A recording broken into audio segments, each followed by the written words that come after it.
berkaitan para ikhwan yang dimuliakan Allah Subhanahu wa taala tentang kejadian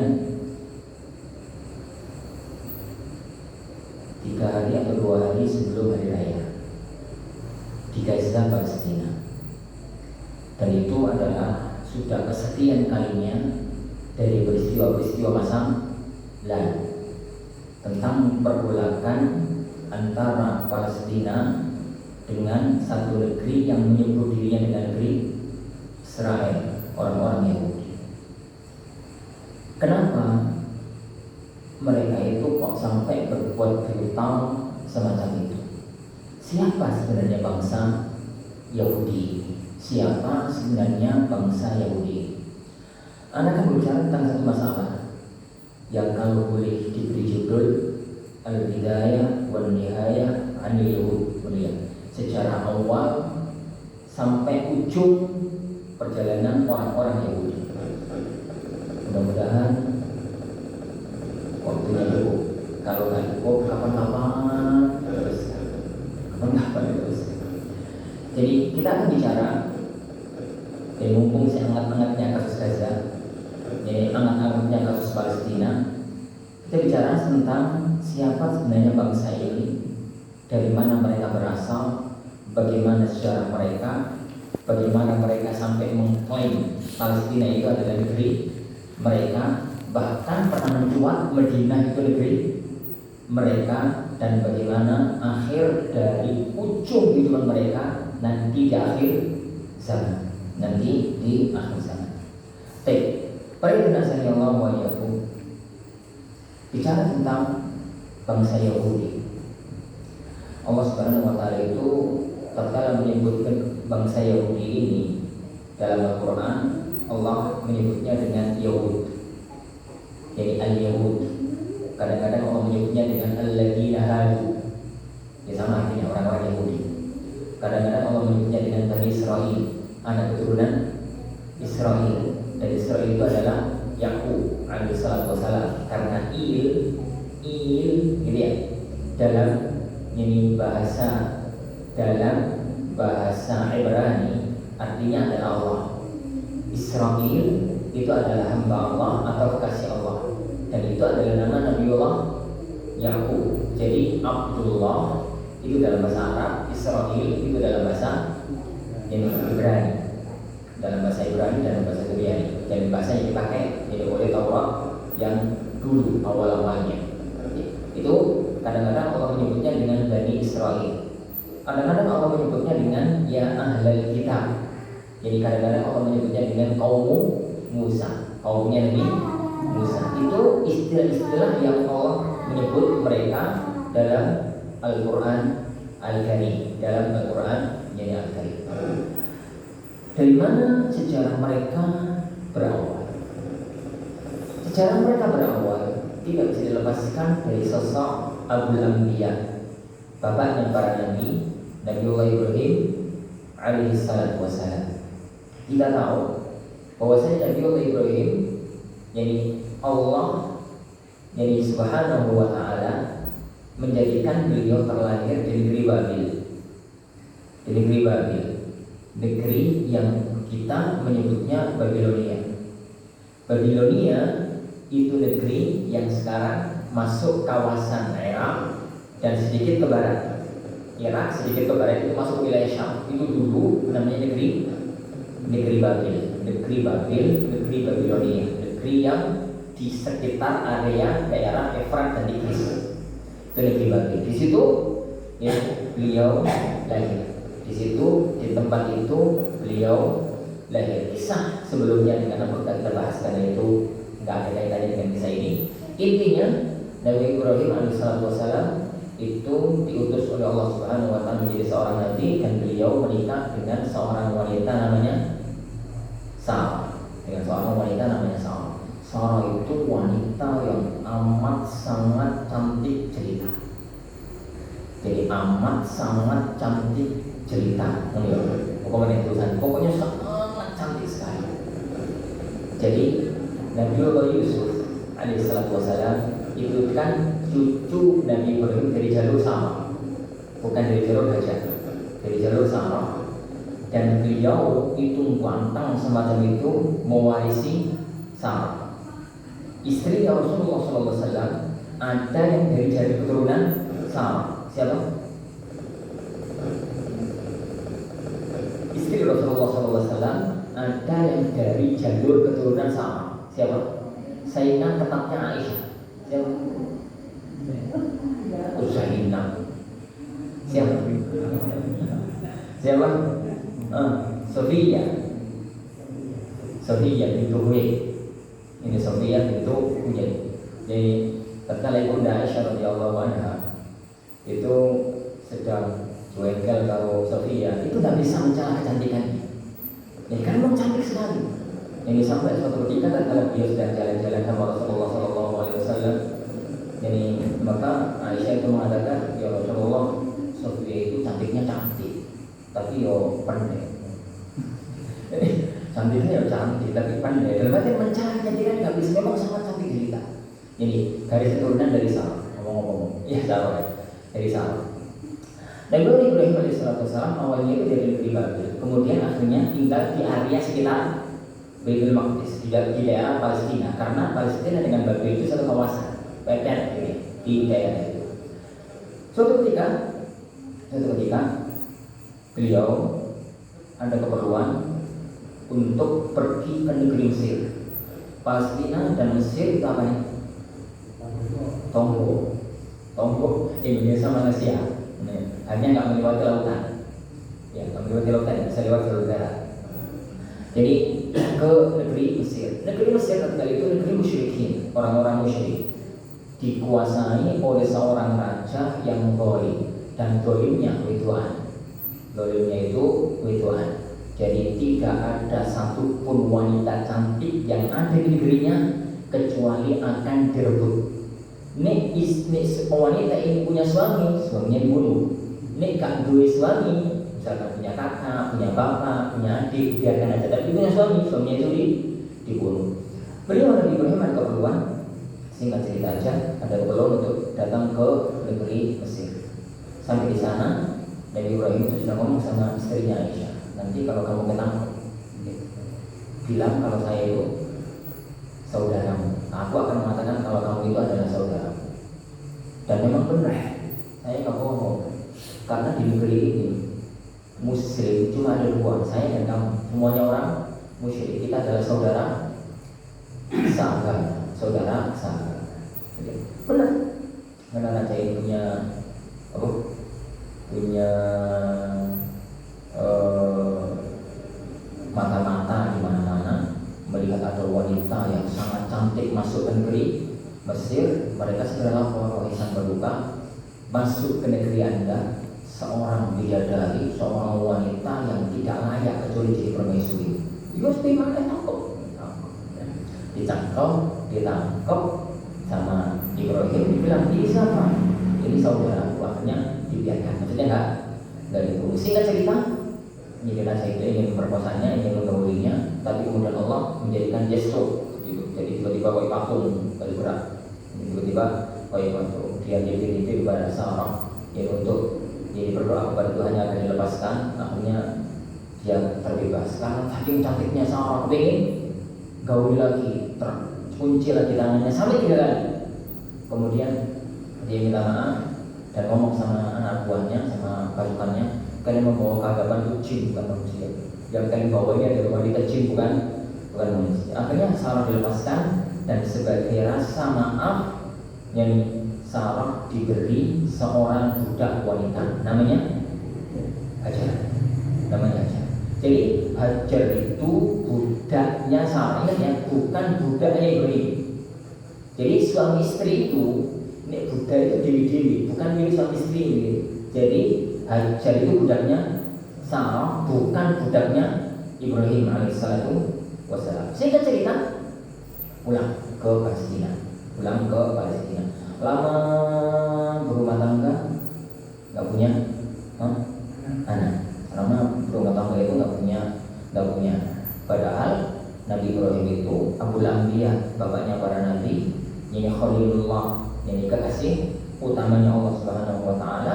Tapi semua orang akan mendapatkan takdirnya dan usianya ujian yang dibilang salah satunya adalah nggak punya anak. Lama itu sampai sepuh gitu, ini kemudian dia tidak punya anak. Sama sebagai wanita merasa sebagai istri tapi tidak bisa memberikan keturunan karo ini suaminya, ya dia jadi akhirnya perasaan kewanitaannya itu dikalahkan. Jadi hukum asal wanita itu nggak mau dimadu, nggak mau dipoligami, itu hukum asal jadi wanita.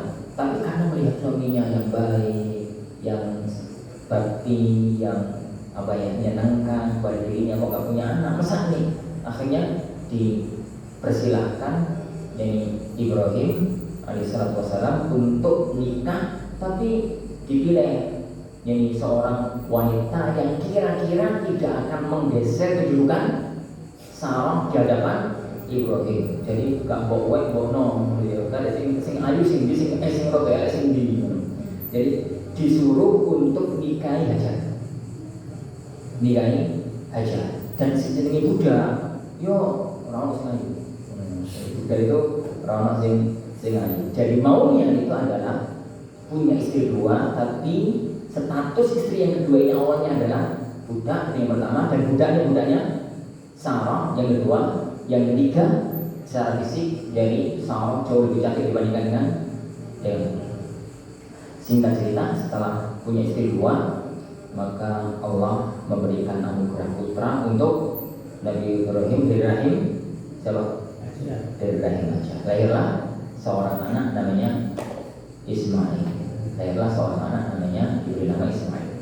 Singkat cerita, karena sekarang Hajar mempunyai kelebihan yang tidak dimiliki oleh Sarah, maka sifat kewanitaan Sarah muncul, yaitu cemburu karena jadi suaminya itu sekarang seneng banget kalau Hajar karena punya anak dari rahim Hajar. Akhirnya perhatian Nabi Ibrahim kepada Hajar itu menjadikan Sarah cemburu. Nah, peristiwa cemburu itulah yang akhirnya menjadikan Nabi Ibrahim dengan perintah dari Allah Subhanahu wa taala membawa Hajar ke negeri Mekah. Jadi diperintahkan oleh Allah Subhanahu wa taala untuk membawa Hajar ke satu daerah ditunjukkan oleh Allah Subhanahu wa taala. Daerah itu Allah sebutkan dalam firman-Nya biwadin ghairi zara' inda baitika al-muharram, di satu lembah sing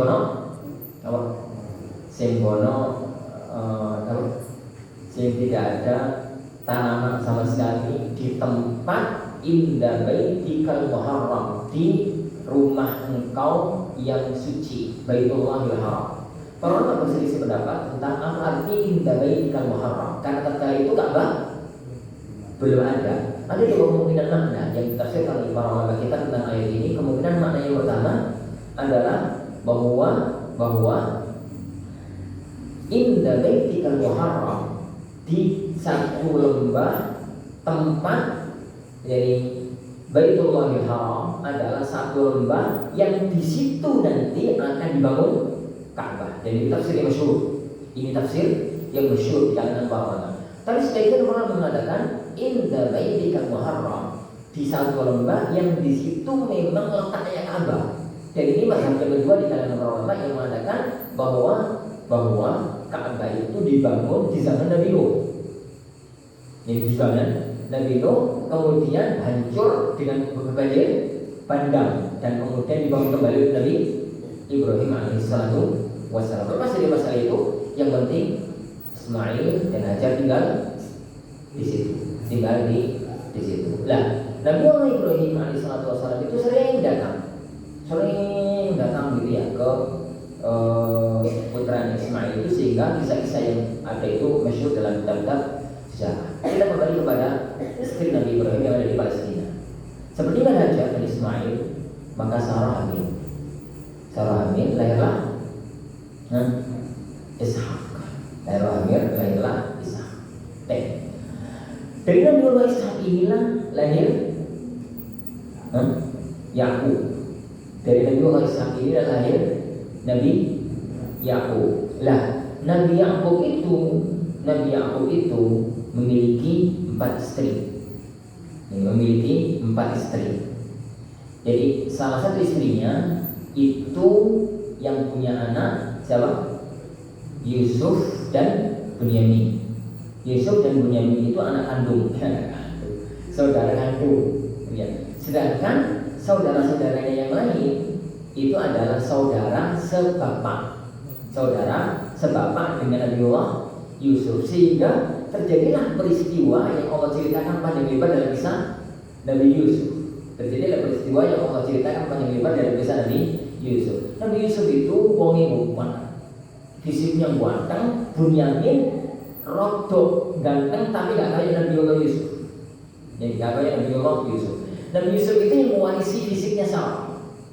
Misal, lah saudara-saudara yang lain dia yang kita dari setelah ganteng ya, jadi berapa?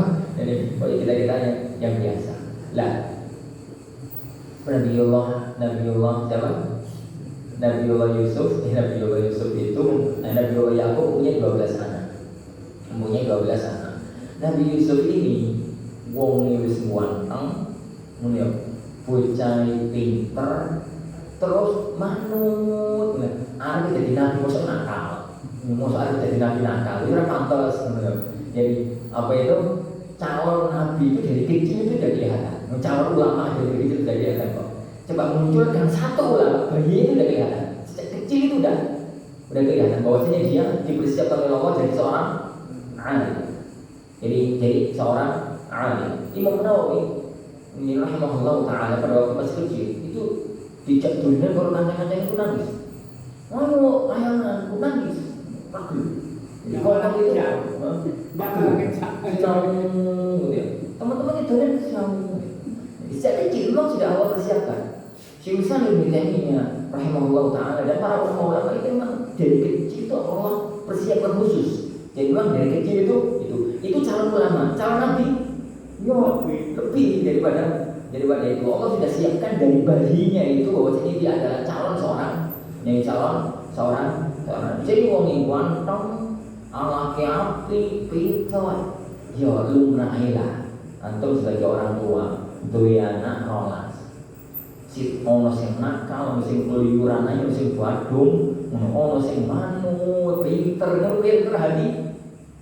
Ya mau gak mau, dia lebih senang kepada jadi anak yang semacam itu. Tapi Nabi Yakub tidak pernah berbuat zalim.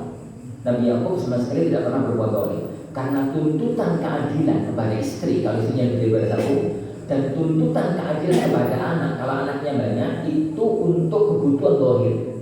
Ada untuk cinta. Siapa yang bisa mengendalikan cinta? Makanya tatkala Rasulullah SAW punya istri banyak, beliau itu sudah memaksimalkan diri untuk berbuat adil. Meskipun begitu, urusan cinta dan kasih sayang nggak bisa. Maka beliau mengatakan dalam sebuah hadis yang sanadnya bermasalah tapi maknanya sahih, beliau mengatakan Allahumma hadza min qasami fi ma amlik, yani fala talumni fi ma amlik. Ya Allah, ini yang bisa aku lakukan dalam apa yang aku miliki, yaitu bagian zahir. Tapi jangan ya Allah jangan cela aku dalam apa yang tidak aku miliki dan kau memilikinya, yaitu cinta. Makanya ketika Rasulullah SAW ditanya jadi oleh para sahabat, ya Rasulullah, sinten seorang yang paling kau cintai? Aisyah. Dan maksud pulau dari kalangan laki-laki ya Rasulullah, bapak. Ini bapak maksudnya ini Abu Bakar. Dan itu sampai dibaca oleh para istri-istri yang lain. Maksudnya apa? Sampai dibaca oleh para istri-istri yang lain, sampai dibaca oleh para sahabat bahwasanya Rasulullah SAW itu lebih cinta kepada Aisyah dibandingkan kepada yang lain. Jika para sahabat itu karena kepingin gitu ya berbuat sesuatu yang membuat Rasulullah itu ada antar-antar itu ngeteni giran. Ini Rasulullah di rumah Aisyah ini gawe no wedang, ini gawe no ini kolak, ini gawe no opo. Para sahabat itu sengaja giran rumah Aisyah kapan? Sesuk ya, dari sesuk gawe ini. Jadi gak ada bahaya sono. Begitu sampai istri Rasulullah itu gimana gitu ya sama ini Rasulullah SAW gimana? Akhirnya mereka ngumpul ini jadi para sahabat itu antar-antar itu sangat tenang rumah sopo kepingin ngeter semacam itu semacam itu. Tapi siapa yang berani ngomongin? Yani Rasulullah tentang masalah ini. Akhirnya mereka pilih salah satu di antara mereka yang paling bisa diplomasi, Zainab bin Jahsh. Itu lagi wanita yang pintar diplomasi. Singkat cerita, jadi diplomasinya Zainab gagal. Diplomasinya Zainab itu gagal. Kemudian mereka ngumpul lagi, siapa lagi yang diutus sama mana? Putri ini Fatimah. Fatimah dipanggil, ini tolong ini apa dulu? Ini semacam itu ya tak sampai. Pada waktu datang ini ke rumahnya Rasulullah SAW, ketika Rasulullah sedang duduk itu, sedang berbaring di pangkuan Ibunda Aisyah radhiyallahu anha. Maka Fatimah mengatakan, ya Rasulullah, saya diutus oleh istri-istrimu yang lain meminta keadilan jenengan terhadap putrinya Abi Quhafah. Maksudnya Aisyah. Ini putrinya Ibunda Abi Quhafah. Maksudnya Aisyah. Maka Rasulullah SAW cuma mengatakan, Fat, sampean akan cinta sama aku. Oke, ya Rasulullah. Oke, kalau kamu cinta sama aku, cintailah wanita ini. Maksudnya Aisyah. Fatimah gak semua ngomong pelakau. Waktu menceritakan peristiwa itu, kemudian mereka mengatakan Fatah, walaupun ini semacam itu. Jadi itu yang dilakukan oleh Rasulullah SAW. Jadi adil bahwa tapi batin beliau tidak mampu untuk melakukan. Itu pula yang dilakukan oleh siapa? Nabi Yakub alaihissalam. Ada cara zahir kepada semua anaknya berbuat adil, tapi ya namanya apa ya? Namanya cinta itu nggak bisa. Nek kalau setelah ngomongnya sama dia dikali jambungan orang jambuan. Nek kalau lihat ini kadang-kadang biasa-biasa, itu nggak bisa dilihat. Dan itu yang membuat iri sampai terjadi peristiwa mereka merancang pembunuhan. Apa itu? Menyingkirkan Nabi Yusuf, dicemplungkan dalam sumur. Singkat cerita, Nabi Yusuf yang berbeda masih kecil diambil oleh siapa? Raja dan oleh para musafir.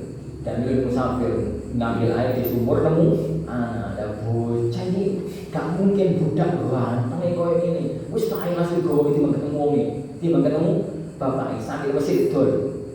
Sangat murah-murah, pokoknya payu. Nanti bangku digeruduk karo keluarga, pokoknya ini pokoknya payu. Allah menggambarkan itu Uzza, gitu lah. Jadi menggambarkan sebagai barang yang tak payu ini. Ternyata ini yang membeli itu masih keluarga bendahara negeri Mesir. Ingat ya, negeri Mesir kali itu negeri musyrik, negeri kafir. Negeri Mesir kali itu negeri musyrik. Akhirnya dia dihadiahkan kepada bendahara Mesir Al-Aziz. Al-Aziz itu bukan raja, tapi negeri apa itu bendahara negara. Singkat cerita dirawat jadi anak. Kotor Allah, suami istri itu gak punya anak, dirawat jadi anak. Gede, mau kuatang ini Nabi Yusuf alaihissalam. Terjadilah peristiwa yang masyhur itu, nggak perlu saya ceritakan. Akhirnya beliau masuk penjara. Akhirnya raja mimpi apa itu lembu, bukan bulan, sapi gemuk, kemudian dimakan oleh sapi itu yang kurus. Kemudian singkat cerita yang bisa mentakwilkan adalah siapa? Nabi Yusuf alaihissalam. Kemudian beliau dikeluarkan, jadi karena dia yang mentakwilkan, beliau yang diperintah untuk mengendalikan ekonomi negara dan menjadi raja muda, dan sebagai riwayat menjadi menteri keuangan negeri Mesir. Ingat ya, tak kala itu Nabi Yusuf rajanya musyrik. Jadi beliau adalah seorang nabi di lingkup negeri kafir. Singkat cerita, masa 7 tahun yang apa itu? Yang hujan gak berhenti, masa yang penuh dengan tandur yo apa itu bisa untuk jadi panen banyak gitu. Masa subur. Dari kata-kata subur yang orang menemu. Masa subur itu 7 tahun. Orang-orang Mesir dalam kendali bendahara negara ketika itu Nabi Yusuf memerintahkan untuk dimakan secukupnya. Yang lainnya disimpan. Orang-orang yang lain yang di luar Mesir gak ngerti peristiwa itu. Zaman itu kan orang WA, orang internet, orang apa. Yang lainnya masih subur, melimpah. Ya gawe ini, gawe ngono, gawe ini, gawe ngono, gawe ngomong, ini gawe apa gitu. Begitu 7 tahun berlalu, masa subur hilang, ganti masa pajak kan berkepanjangan. Negeri Mesir punya perbendaharaan negara yang banyak, negeri di sekitarnya, Syam, Jazirah, Palestina, Irak, kolam, ekonominya kolam. Itu yang krisis ekonomi, krisis pangan, menjadikan Nabi Yakub memerintahkan anak-anaknya untuk datang ke negeri Mesir karena dengar-dengar negeri Mesir aman secara pangan dan pengendali pangannya wongi apian. Datanglah mereka ke negeri Mesir, singkat cerita akhirnya siapa? Ketahuan bahwasanya itu adalah saudaranya, ketahuan bahwasanya itu adalah Yusuf. Akhirnya Nabi Allah siapa? Yakub diperintahkan untuk diminta untuk datang ke negeri Mesir. Itu awal cerita kok bisa orang-orang Bani Israil tinggal di Mesir, karena kisah Yahudi ini akan berawal dari kisah mereka di Mesir. Kisah negeri mereka itu di Mesir. Jadi anak cuma menjalurkan dengan jalur yang paling singkat tadi. Pokoknya nyampe dari Nabi Ibrahim sampai kenapa kok Nabi Yakub tinggal di Mesir. Karena kisah ini, kisah Yahudi ini akan berawal dari Mesir, bukan berawal dari Palestina. Bukan berawal dari Palestina. Palestina itu nanti setelah kasus ini mereka akan kembali ke Palestina. Mereka nanti akan kembali ke negeri Palestina. Sehingga mudah-mudahan dengan jalur ini kita pahami sebenarnya Palestina itu negeri mana tuh? Benar nggak klaimnya orang Yahudi kalau mereka itu adalah Palestina itu adalah negeri mereka? Jadi tatkala Nabi Ibrahim, Nabi Yakub gitu ya, tinggal sebelumnya di Palestina, itu beliau tinggal bersama masyarakat yang lain. Bersama masyarakat yang salah satu bagian dari orang-orang yang tinggal di Palestina. Paham ya?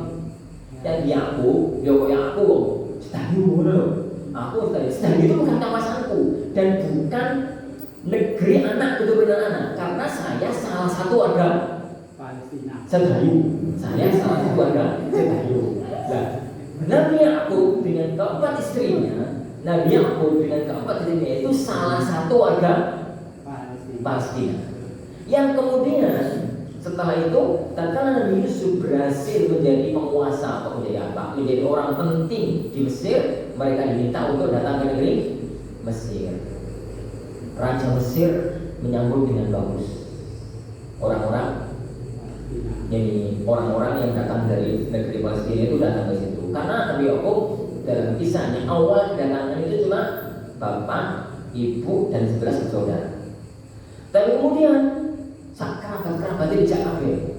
Yo bibi, yo ponaan, yo. Karena mereka kan paceklik. Akhirnya dikabari, gak semua orang di bidang Mesir bukan kerabat. Kerabat-kerabatnya, yo ponaan, yo di sana, yo bibi, yo malik, yo apa, dijak semua. Kisaran jumlahnya 70 orang. Mereka diberi tanah oleh Raja Mesir untuk tinggal di pinggiran Kairo, pinggiran negeri Mesir, masih di kawasan sungai ini, tapi agak pinggir. Ya agak pinggir. Akhirnya kampung itu dikenal sebagai kampung Bani Israil. Jadi dikenal sebagai kampung Bani Israil. Jadi mereka semacam itu. Dan mereka itu 12 kabilah. 12 kabilah dari 12 bersaudara. Dan anak kabilah Yusuf, kabilah Binyamin, kabilah Yehuda, kabilah ini, kabilah itu, kabilah yang itu. Makanya Allah Subhanahu wa taala sering menyebutkan kata-kata 12 ini. Ithnai asyara naqiba. Bisa terus lagi. Terus ya. Sulit.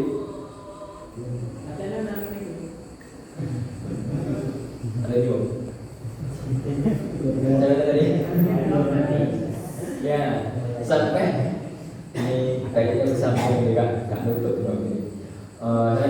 Jadi mereka tinggal di sana, berkembang biaklah anak keturunan Nabi Yakub alaihissalam dari 12 anaknya. Jadi 12 yang kabilah. Makanya jangan heran dalam banyak ayat Al-Quran itu Allah sering menyebut kata-kata 12 kabilah Dan ini akan sering muncul dalam kisah Nabi Allah Musa alaihi salatu wassalam. Ini alaihi salatu wassalam. Tak boleh. Mereka tinggal di situ, dihormati, jadi dihormati, dianggap sebagai apa ya, tetangga, dianggap sebagai jadi kerabat, dianggap sebagai saudara, karena Nabi Yusuf adalah jadi pembesar kerajaan. Jadi pembesar kerajaan. Mereka sangat menghormati Nabi Yusuf karena yang menyelamatkan Nabi Musa dari krisis pangan. Jadi akhirnya keluarganya pun dihormati.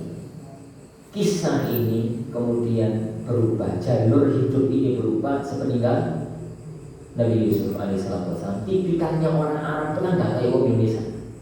Tipikalnya orang Arab itu, orang Indonesia itu kan ya sangat ikan dilakukan kayak campur di sini. Di Surabaya kan gak jelas. Di wong Medan, di wong Sumatera, di wong Jawa, di wong Papua, di wong Sulawesi campur jadi satu. Tapi tipikalnya orang Arab itu kabilah itu sak kelompok, kabilah sak kelompok, kabilah sak kelompok. Sampai sekarang dia tahu kamu Arab di mana-mana kota orang kamu Arab sih ngumpul di sana.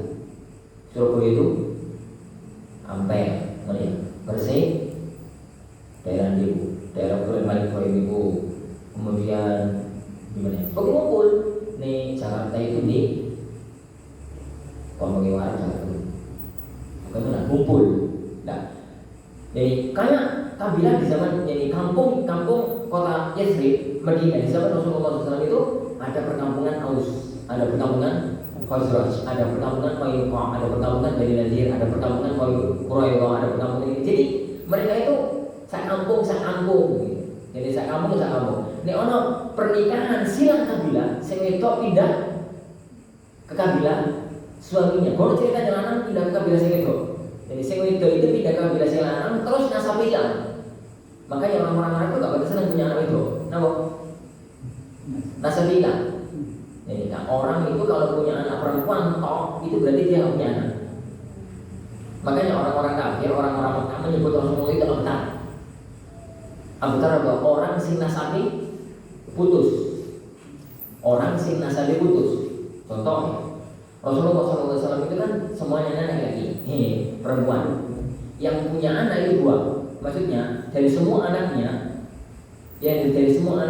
yang sempat nikah itu semua anak perempuannya itu sempat nikah. Ruqayyah, Ummu Kulthum, Zainab, Ruqayyah, Ummu Kulthum, Fatimah. Empat-empatnya sempat nikah. Tapi yang punya anak keturunan itu dua, Zainab sama Fatimah. Zainab jadi sama Fatimah. Sebagai riwayat, jadi Ruqayyah juga punya anak. Lah Zainab ini nikah dengan Abu As. Tatkala punya anak Umaymah, maka Umaymah binti Abil As ini bukan jadi bintinya Rasulullah ini. Fatimah punya anak namanya Hasan ibnu Ali ibnu Abi Thalib ibnu Hashim. Terus ibnu Abdul Muthalib ibnu Hashim. Nasabnya hilang. Jadi uang dia anak itu bagi orang Arab itu abtar, orang setengah sapi putus. Jadi orang yang nasabnya putus. Jadi semacam itu. Lah kembali ke negeri Mesir. Di negeri Mesir maka perkampungan bangsa Kipti, bangsa Mesir asli itu orang-orang Kipti. Nama asli Mesir itu Kipt. Makanya jadi kita kenal nama Maria Al-Kiptiyah. Terus ada perkampungan orang-orang anak keturunan Yakub, Israel. Makanya perkampungan Bani Israel. Setelah Nabi Allah Yusuf alaihissalam meninggal dunia, mulailah orang-orang Mesir asli, orang-orang Kipti asli, rasa hormat mereka kepada orang-orang Bani Israel ini hilang. Kalau segi Sultani.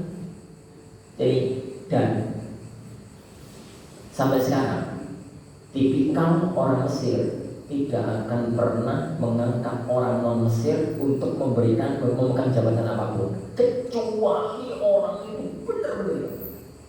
Jadi kalau orang non Mesir kok punya jabatan syar'i atau kenegaraan di Mesir berarti super. Dekat mungkin itu warisan zaman Firaun sampai saya.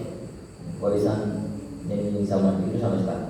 Nah, mereka mulai lagi kan dihormati, di hak-haknya dikurangi, lama dijadikan budak, ditindas. Pokoknya mau Israel itu sudah jadi budak, ditindas. Sampai peristiwa itu berlangsung lama, bergenerasi-generasi sampai zaman Ramses.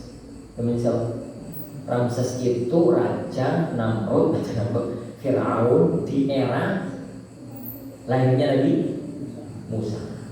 Ini ada sekitar 5, 6, 7 generasi. Jadi dari zaman wafatnya Nabi Yusuf sampai zaman Nabi Musa, dari zaman Raja baik hati itu, jadi sampai zaman Firaun. Firaun itu bukan nama ya. Firaun itu sebutan kepala negara. Kalau kita itu presiden, kalau ini ada raja, ada sultan, ada kaisar, gitu ya. Ada Firaun, Lah, Firaun itu Ramses kedua. Itu di zaman itu dari mulai sejak wafatnya Nabi Yusuf alaihissalam sampai mereka itu yang di zaman itu ditindas, disiksa, dijadikan budak, hal-hal yang tidak terpenuhi. Pokoknya orang-orang Bani Israel itu sudah sangat tertindas tinggal di negeri itu. Terus kenapa nggak pindah nanti? Mereka sudah kampung halamannya di gunung. Pindah kemana? Jadi mereka itu kampung halaman yang mulai bahagia memang di situ. Jadi mereka itu seandainya mereka balik Palestina, di Palestina dianggap sebagai orang asing. Mesir benar-benar ini, dianggap sebagai orang asing. Jadi mereka itu tetap bertahan untuk sampailah terjadi peristiwa Firaun mimpi. Firaun itu mimpi ada api besar keluar dari perkampungan dari Israel melahap habis. Jadi perkampungan orang-orang Kipti dan kaum Bani Israel itu selamat. Dikumpulkanlah semua tukang sihir, semua pembesar kerajaan. Akhirnya ditakwilkan akan muncul seseorang dari kalangan Bani Israel yang nanti akan menggulingkan kekuasaan. Jadi yang nanti akan menggulingkan kekuasaan dan ketuhanan kami. Akhirnya Firaun ini memerintahkan untuk membunuh semua anak laki-laki. Jadi semua orang Bani Israel itu diawasi dengan ketat. Pokoknya ada anak ibu-ibu yang hamil didatangi. Begitu lahir, wedok selamat, lana mati, lana langsung mati. Ini di zaman itu.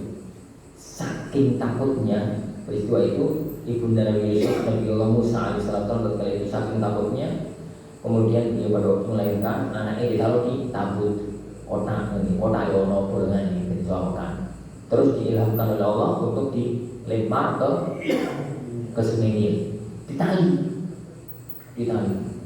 ngalir awan diperiksa anak ini bengi tali ditarik. Kalau ngomong kan bengi zaman itu orang listrik gelap, ditarik, kemudian tabutnya itu kotak itu ketemu, diambil susui. Sesudah dari subuh dalamnya cul none. Tapi orang tali terus itu berlangsung beberapa hari sampai Allah mentakdirkan tali muncul. Talinya itu muncul. Ibunya Nabi Musa sedih, tali muncul. Talinya itu mengalir. Akhirnya ke tempat pemandian jadi kerajaan. Tempat pemandian singkat cerita ditemukan oleh jadi permaisurinya Asia, jadi Alaihissalam, jadi ditemukan oleh permaisurinya Firaun. Dibuka ternyata anak Asia itu mandul. Jadi Firaun itu rojo dari mandul. Rojo itu Tuhan dari mandul. Bukan Tuhan, ada kepingin juga anak anak. Jadi Asia itu gak punya anak, diambil. Dan dia tahu kali ini orang Bani Israel. Kenapa?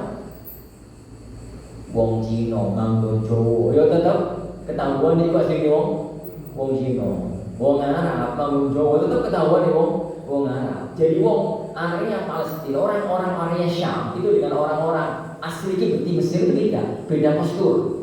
Yo PPSE beda, kulite beda, ini beda. Ini kan tinggalnya orang apa? Orang siapa? Orang dari Israel. Tapi karena Allah mengilhamkan kepada Asia ketika itu, karena dia saking kepinginnya punya anak, kemudian nggak punya anak. Ayo fitrah seorang wanita usui nggak punya anak, kepingin punya anak. Akhirnya diambil, dibawa ke istana. Pada waktu dihadapkan ke suaminya bahwasanya ini semua anak ini langsung kepingin dibunuh Bani Israil, harus dibunuh. Jadi dia Aisyah mengatakan jangan wahai suamiku, asa an fa'ana au natakhidahu walada, bahasa Al-Qur'an. Barangkali anak ini suatu ketika memberi manfaat kepada kita atau kita jadikan sebagai anak. Fir'aun itu kejam, bengis, berkuasa, raja di raja, ngaku Tuhan, tapi menghadapi istrinya kalah. Pakai larang-larang pakai. Ini coba kau buaya tapi memang di Roma ya kalah sama istrinya. Jadi dia menghadapi istrinya ngalah. Akhirnya ya wis, diambillah dia sebagai anak. Muncul masalah. Musa nangis terus. Saya zaman kan orang rodol. Zaman itu kan orang apa gitu ya. Jadi susu formula. Ini nangis saya. Membuat sayembara. Fir'aun itu membuat sayembara yang bisa menyusui putra angkat sang raja. Berbondong-bondong orang itu menyusui, semuanya ditolak. Sampai kemudian singkat cerita datanglah ibunda Nabi Yusuf, Nabi Musa. Yusuf mau. Akhirnya tiap hari itu ibunda Nabi Musa itu datang ke istana. Yusuf malam hari pulang. Dia nyusui putranya dalam kondisi sangat amat terhormat karena sebagai ibu susu putra mahkota. Sebagai ibu susu putra mahkota. Allah ya kuat. Maka Allah itu aja. Jadi Firaun itu membunuh semua bayi yang dikhawatirkan salah satu dari mereka akan menghancurkan kekuasaannya. Tapi ternyata bayi itu malah dirawat di istana, penuh dengan kehormatan, penuh dengan kemuliaan, penuh dengan keagungan sebagai putra mahkota. Dan ibunya yang mesti menyusui itu sembunyi-sembunyi, sekarang menyusui terang-terangan, terhormat sebagai ibu susu putra mahkota negara. Jadi dikasih gaji, dikasih fasilitas, ibu susu putra mahkota. Penuh dengan itu, jadi itu makar Allah. Haji. Jadi Allah tatkala sudah mengatur kondisi itu sangat menakjubkan. Ini menakjubkan peristiwa tersebut. Kalau ada orang yang bertanya, Ustaz, lah kok Harun selamat? Harun karena Ibu Musa itu selisih setahun. Lah kok Harun selamat? Ibu Musa kok semacam itu ceritanya? Harun kok gak diceritakan? Saya bisa jawab. Harun sama Musa. Harun itu apanya Musa? Sepupu, kakak. Harun itu kakaknya dari Musa. Kok sama? Sebelum ada mimpi setahun peristiwanya. Jadi peristiwa mimpinya Firaun itu banyak orang yang bertahun-tahun peristiwa itu. Lama-lama bayi-bayi Bani Israel itu entek, orang bayi. Saat penasihat kerajaan ngomong sama sang raja, wahai sang baginda, kalau semua bayi laki-laki kamu bunuh, terus nanti jadi budak kita sopo? Ya 10 tahun lagi, wong sing tua-tua wis mati, terus sing mau kita suruh-suruh sopo coba? Kalau mereka dibunuh semua, terus usulku begini, kita setahun yang lahir tahun ini biarkan hidup, lahir tahun berikutnya bunuh, lahir tahun depannya lagi biarkan hidup, lahir tahun depannya bunuh. Harun itu lahir di tahun aman, Nabi Musa itu lahir di tahun mati. Nabi Musa itu lahir di tahun mati. Oh, itu ceritanya, keterangannya Pak. Alhamdulillah. Ini ngomong-ngomong tadi. ala boleh. Nabi Allah Musa hidup di istana negara sebagai putra mahkota yang semua orang tahu, dibawa oleh Fir'aun itu kemana-mana, dibawa kemana-mana, selalu mendampingi Fir'aun sebagai ini putra mahkota. Tapi Musa ngerti kalau dia itu orang Bani Israel. Kenapa? Perawakan. Musa itu ngerti kalau dia bukan orang itu, dia itu orang Bani Israel. Dan kemungkinan kuat ibundanya itu susunya itu ini ngomong bahwasanya dia itu adalah anak yang bisa menengahi. Tapi dalam keterangan para ulama bahwasanya dia itu ngerti kalau dia Bani Israel itu karena posturnya dia itu bukan orang yang tip. Posturnya itu dia bukan orang dia kok cerita-cerita anak ketukar dulu kan bingung loh. Ini anak lagi rumah sakit kan mau cerita anak ketukar dulu. Bayi jejer-jejer. Ya biasanya kalau lagi rumah sakit kan bayinya diambil, bayinya dirawat kata. Ini dua jejer, dia 15, 20, ya 30 bayi kabeh. Ono bilang. Parukannya itu gelap. Lah, suatu ketika gelap muncul. Loro ngono ae. Bingung. Iki ndi lho. Padahal bayi itu kan kadang-kadang mirip antara satu dengan yang lain, mirip antara satu. Kadang-kadang bayi ketukar itu ceritanya semacam gimana. Tapi kemudian misalkan terus ketukar beneran. Si A ini seharusnya punya ibu ini diterangkan kepada ibu yang lain. Kemudian mbak-mbak, kakak-kakak putih-putih, kok yang dewe, sisnya kan bingung, aku kira apa yang dewe, kan loh. Gono miripnya, gono apa? Ibu saya itu ngerti dari postur tubuhnya bahwa dia bukan orang ini. Dia itu orang Bani Israel. Singkat cerita, akhirnya terjadilah peristiwa yang terjadi itu.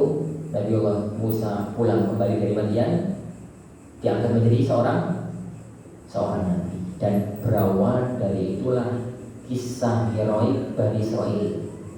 Ini tutup ya, ini berawal dari kisah dari putus anak putus di sini. Kita lanjutkan di episode berikutnya. Insyaallah Subhanahu Wa Taala. Ini berawal dari peristiwa datangnya Nabi Musa sepulang dari Madian. Ini diangkat oleh Allah Subhanahu Wa Taala menjadi nabi dan rasul di bukit Turisina. Kemudian Nabi Musa minta kepada Allah untuk mengangkat siapa? Ini kakaknya Harun untuk menjadi seorang nabi. Lalu keduanya diperintahkan oleh Allah untuk berdakwah kepada Fir'aun. Faqula lahu qawlan layyinan la'allahu yatadhakkaru aw yakhsha. Baik, sampai di situ insyaallah Subhanahu Wa Taala itu kajian kita. Insyaallah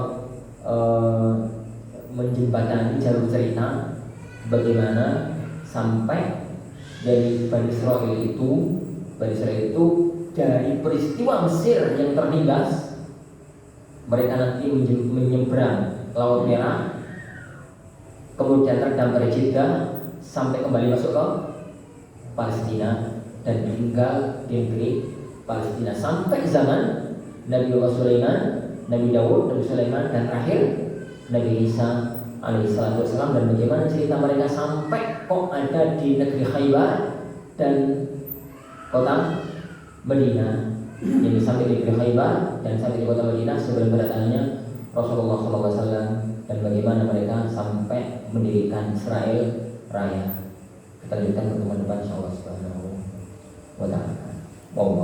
Jadi tapi insyaallah Subhanahu Wa Taala sampai sini kajian kita. Insyaallah mudah-mudahan ini menjadi pengetahuan meskipun singkat, sekedar jalur cerita panjang, jadi singkat tentang asal muasal satu kaum yang kita menyebutnya orang-orang Yahudi.